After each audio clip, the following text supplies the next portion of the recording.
Welcome back to another Empire Clash video from FoxedOstrich. Today we will be overviewing the Empire Clash Ambassador update, which will be dropping on the 7th, if I'm correct, this Friday. So we gotta get you updated, you know. Maybe you're not reading, maybe you just need a little bit more background knowledge on this thing. But let's get into this video. First, channel analytics, we're growing. I couldn't find the one which showed how many subscribers to like returning viewers I have, but just subscribe so I don't have to do this anymore. I don't think I've plugged this kind of stuff in like 40-ish videos, honestly. Okay, Ambassador update release date Friday, February 7th, supposedly. I mean, they could always push it back. Carrier pigeons give you a pigeon tool that lets you access your message and send messages out. Messages you send are directly sent to players rather than going into their mailbox. That is very helpful, honestly. I love trolling by sending like messages through the mailbox, but nobody ever read them, so there is really no point. But this will help it a lot. Diplomatic passport can travel to any capital territory for free, regardless of your team owns it or not. That will be pretty cool, but I feel like people can abuse that for sure. Expedite shipments, get a interaction with Merchant Ollie to have the next shipment arrive instantly. Can only be used once per 20 minutes. That's pretty cool. I mean, how does that? We're just gonna ignore that. Royal intercircles can see the locations of all monarchs on the map. That's a little broken, just because clanners use voice calls, and you know they could definitely call out their like positions at all times. I feel like that could definitely be abused. It might have to be fixed later on. Foreign affairs can propose one diplomatic deal to your monarch every 10 minutes. Okay, that's kind of a waste of a skill tree, I guess.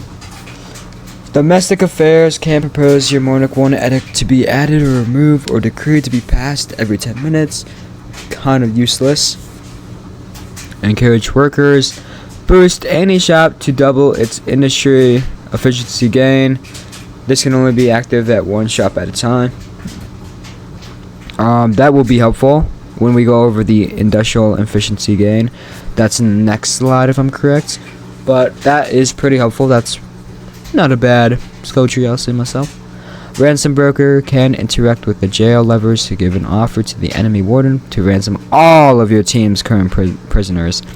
Note that the ransom payments will come from your personal funds. Ooh, it should come from the kings, honestly. But I mean, it's pretty good. It's pretty good. Petitions. If your monarch rejects your proposal, you can turn it into a petition.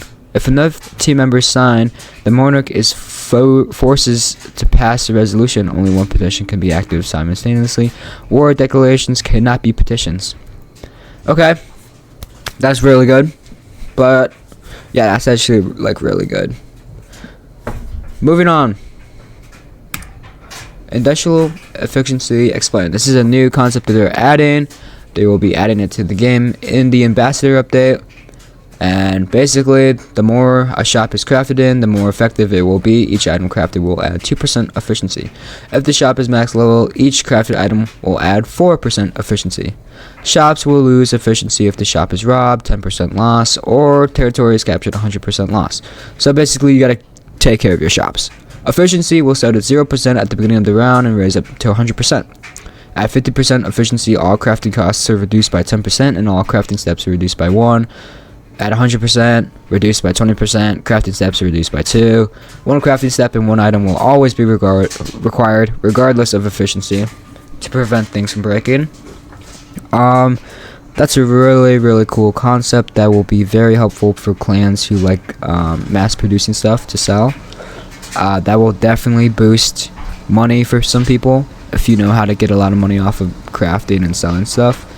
But this is a really cool concept. I think this will be very cool, but unfortunately this will only be for small servers or clanners, because in a public server that's big, the chances of you having total peace and people staying is very low.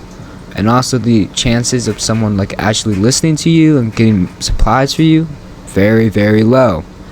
but really cool concepts. Crown Authority Overhaul Plan. The CEA will be more dynamic and based on how the monarch chooses to govern their empire. The more rights the monarch gives to their citizens, the more CEA their team will get. CEA will be more accurately represent the power and respect of the crown, rather than just being a boost for how many territories your team controls. Edicts will become passive abilities rather than having an upfront cost attached to them as well. Edicts that gave things like an active militia will be replaced with decrees. These will cause a one-off event in exchange for one-time use of CA. I need to drink my Dr. Pepper. Not a paid promotion, by the way. Don't buy them. How to get CA with the new system. Controlling your core territory is the same as your old system. This can yield a max of 4 CA. That's normal. Democracy Edict, all elections are free, can't be used with martial law. Okay. Plus 1 CA. 90% approval rating. Guaranteed liberties edict for revolutions can be sorted at only 70% approval, and maximum taxes are set to 10%. All wages must be set to their maximum allowed value. Small team advantage, blah blah blah. The max CA that you can get here is 8 if you have the smallest team with the biggest wages and minimum of 10% tax and democracy addict and a 90% approval rating. You can get 8 CA a minute. That sounds really cool, but this is my second time taking this video because the microphone wasn't on for some reason, so I already know what's on this next slide. All of these passive abilities that cost CA/minute, default value is 1, otherwise stated. I'm just going to read all the ones that are being added, because all the other ones are like normal. We've already seen them. Crackdown on bureaucracy. Crackdown on bureaucracy, guys. I said it right on the first video, which is making me sad. Ambassador petitions require 80% approval instead of 60%. Encourage forestry, 50% to all ward yields. Smithy maintenance. Crafting processes require 1 less step. Encourage industrial shop economic efficiency is developed twice as fast. Assembly lines crafting costs reduced by 10%.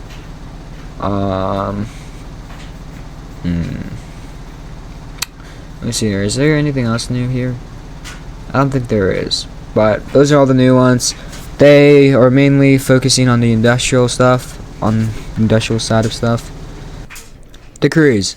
All decrees will cost 30 CA at first. We will adjust the cost of them over the next 2-week bug fix stretch. For balancing, decree usage will be tracked. Decrees are more powerful for teams that are behind and can act as a catch-up bonus for balancing.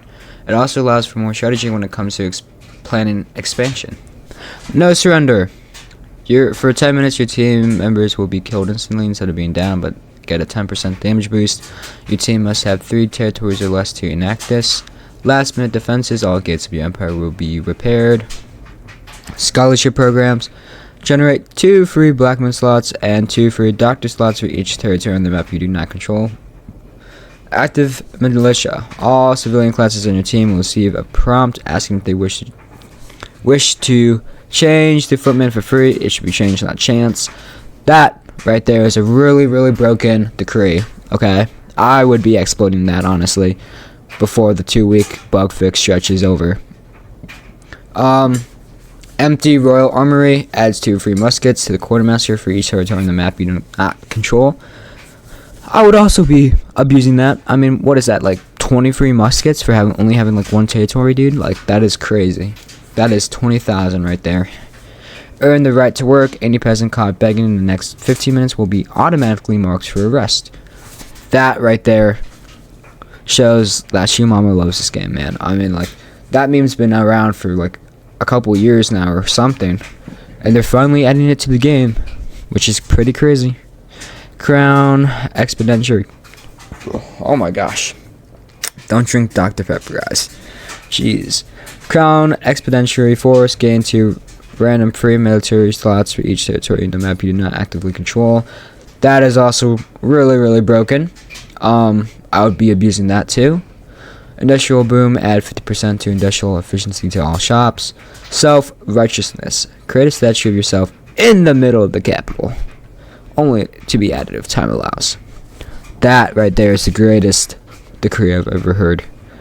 That is one I will definitely be using on February 7th when I live stream me creating a statue of myself in the middle of the capital. So I hope, is this the last slide? Thank God it is. I hope you guys enjoyed this video. If you got any questions about this update, let me know in the comments. I'll be sure to respond this time, don't worry. Or you could ask in the community server of Empire Clash. But anyways, I hope you guys enjoyed. Please subscribe, and I'll see you guys in the next one. Peace.